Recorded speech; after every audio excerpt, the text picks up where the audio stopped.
Nobody likes to see the value of their portfolio fall, but bear markets are inevitable.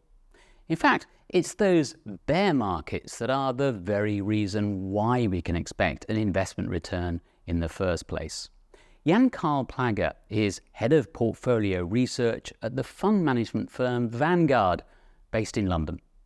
If investors invest in equity markets, for example, as a risky asset class, they've exposed their investment to risk, aiming for a premium at the end of the investment period. And ups and downs are a manifestation of the riskiness of volatility. I would even say that without fluctuations, without ups and downs, the returns in the equity markets wouldn't be as high as they are. The higher the risk, the higher the fluctuation, if systematic, the higher the returns are on average that investors can expect at the end of an investment period.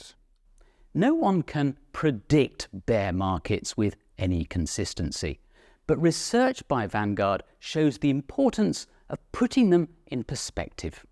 There is no way of telling in advance how long a bull market will last. What we can say, however, is that on average, bull markets tend to last longer than bear markets. In fact, if we look at the last 120 years of US equity market history, we see that in more than 80% of the time we've been in bull market territory. In less than 20% of the time, we've been in bear market territory. Because they're only human, investors tend to act on their emotions. But the evidence clearly demonstrates that it's those who are able to keep their emotions in check who earn the highest returns.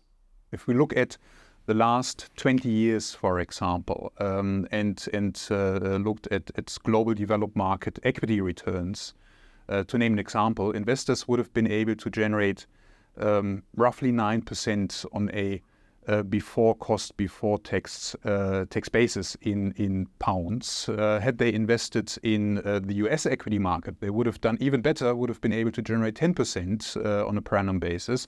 Had they invested in UK equity, which didn't work too well on a relative basis, they would have still earned about 5.5% on a per annum basis. But at the same time, over the same 20 years that we observed, we've seen that investors could have lost more than 40% of their investment had they bought and sold at the worst possible moments.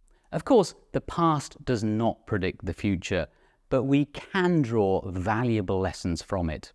And it's important to remind ourselves of those lessons when markets fall.